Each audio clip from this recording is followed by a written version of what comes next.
Bonjour, ça va? Buenos días. Bienvenido a este nuevo episodio de Reflexiones Positivas basadas en los Evangelios. Mi nombre es José Javier, pero mis allegados me dicen JJ.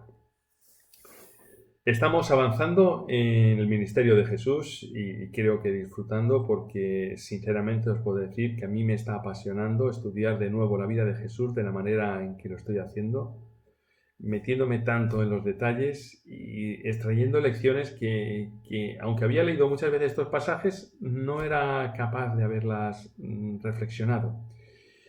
Jesús deja Galilea porque hay una tensión grande ahí, se va a una zona gentil, Tiro y Sidón, en lo que hoy es el Líbano, y ahí realiza el milagro de la mujer sirofenicia, entre otros muchos milagros que debió realizar.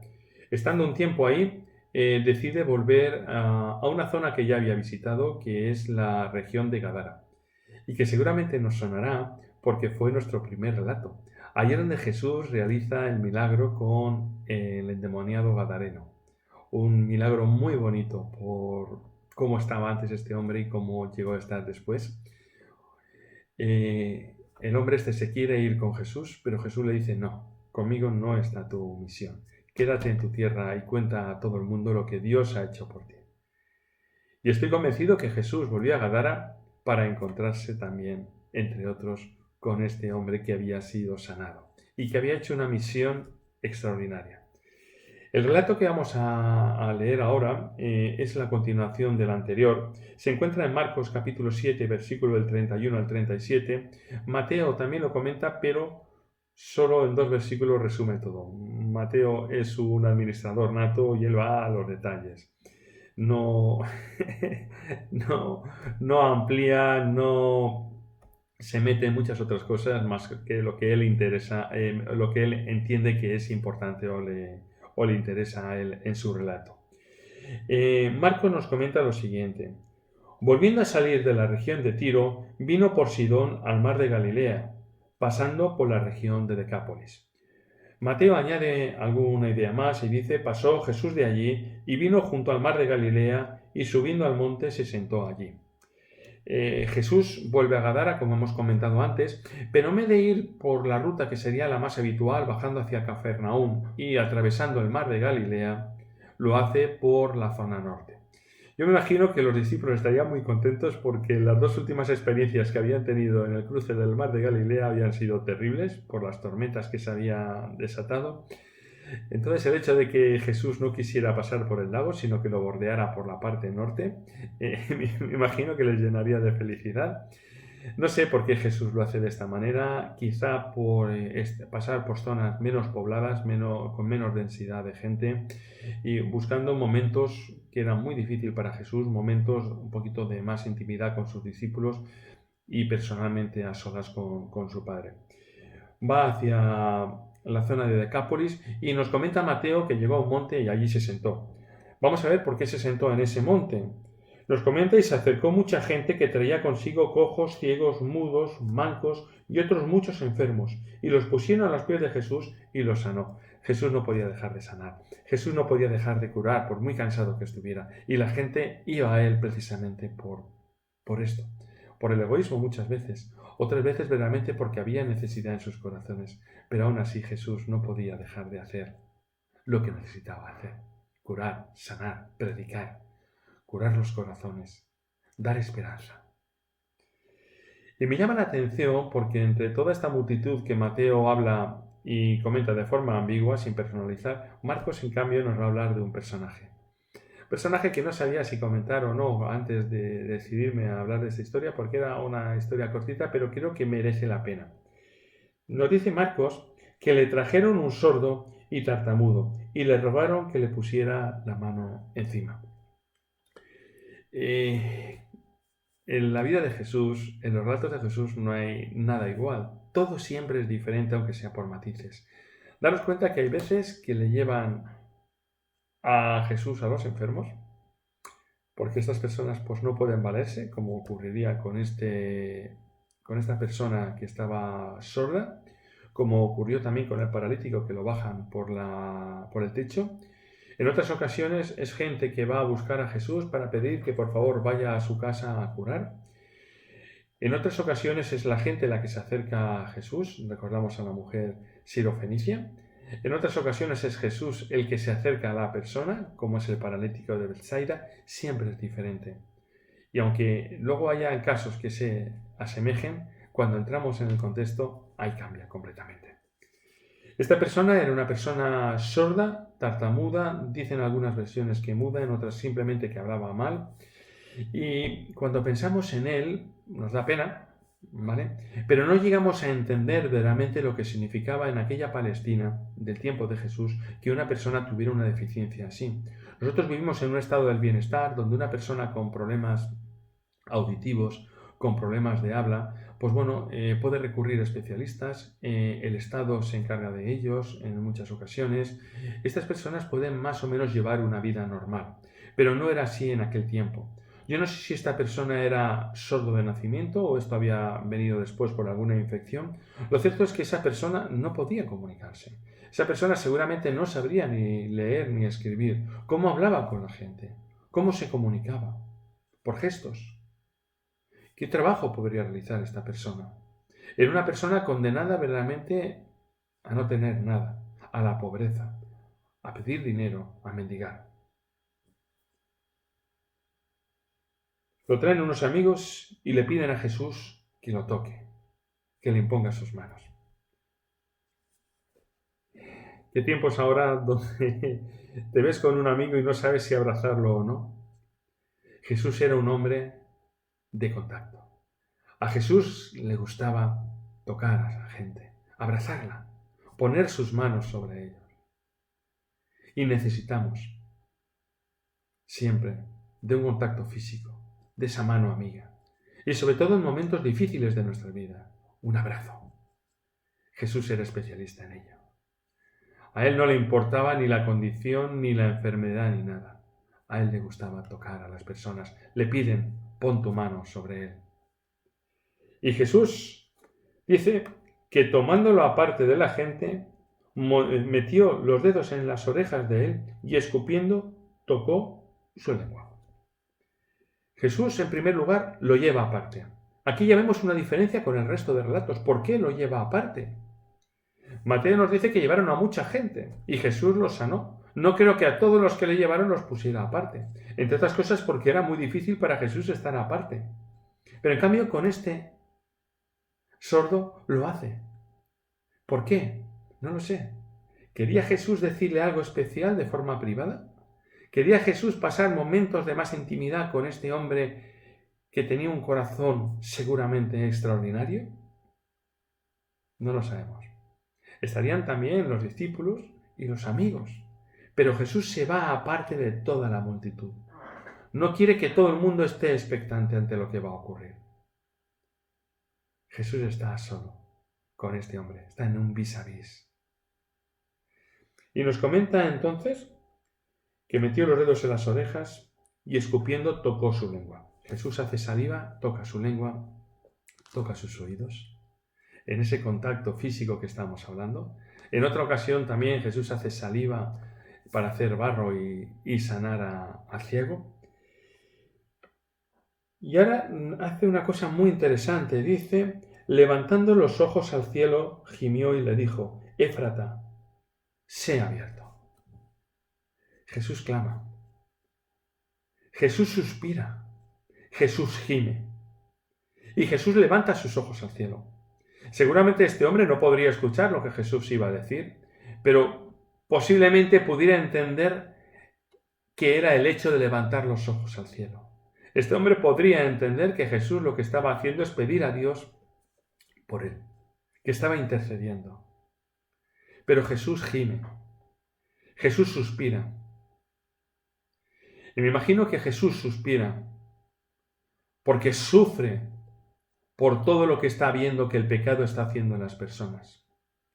Por cómo el pecado verdaderamente destruye la vida de ilusión y esperanza de algunos.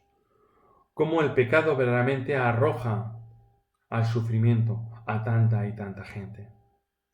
Jesús debió sufrir por eso. Y Jesús gimió, Jesús suspiró. No es impasible Jesús. frente a todo el poder del mal. Aunque podía sanar a la gente, no podía dejar de ver lo que el pecado hacía con cada una de las personas. Jesús llevó aparte a un hombre que no le podía oír. ¿Y cuántas veces nosotros no queremos oír a Jesús? Jesús a veces quiere hablarnos, a veces no, siempre quiere hablarnos, pero nosotros en muchas ocasiones nos tapamos los oídos para no oír a Jesús, porque quizá no nos interesa, porque quizá tenemos otros planes, porque quizá no tenemos tiempo, pero necesitamos escuchar a Jesús. Y necesitamos escucharlo en la intimidad, no solo rodeado del resto de personas. Jesús llevó aparte a este hombre para hacer su milagro. Y Jesús necesita llevarnos aparte también para hacer muchos milagros con nosotros. Necesitamos, como dice Jesús, cuando quieras hablar con el Padre, cuando quieras orar, entra en tu habitación y cierra la puerta.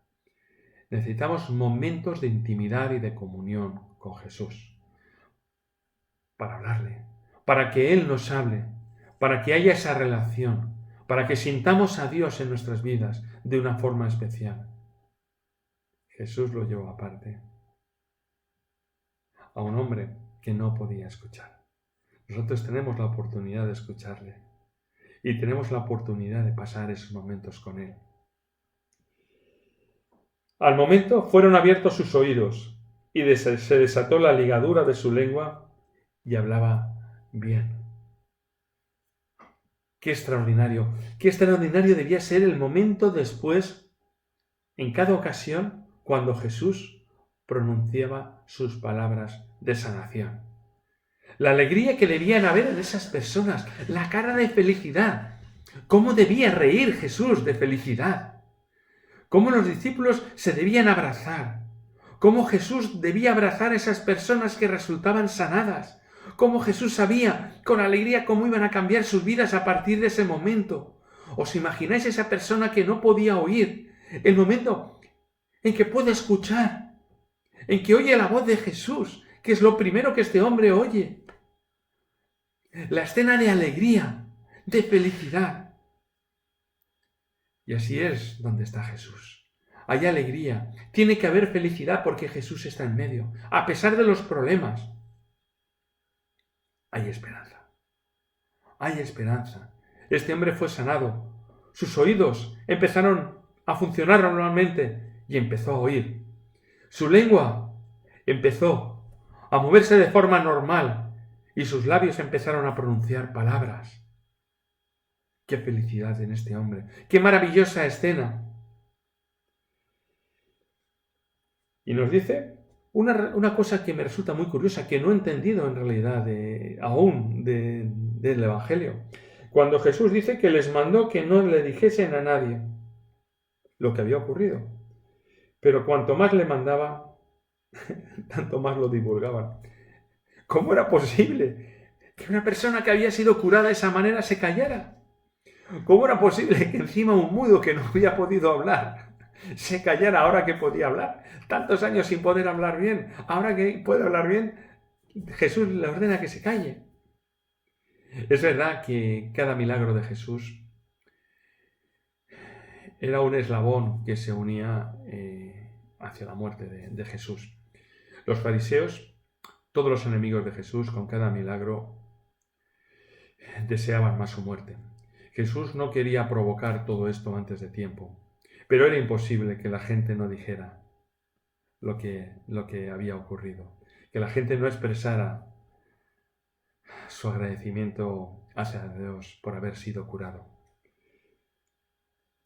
Y nos comenta Marcos, y en gran manera se maravillaban diciendo, bien lo ha hecho todo, hace a los sordos oír y a los mudos hablar. Nos comenta Mateo que se maravillaba la multitud de ver hablar a los mudos, cómo se sanaban los mancos y cómo los cojos andaban y los ciegos veían y glorificaban al Dios de Israel. Me recuerda a Nabucodonosor. Glorificaban al Dios de Israel. A otro Dios que no es tan cercano a mí. Pero lo importante es que se maravillaban.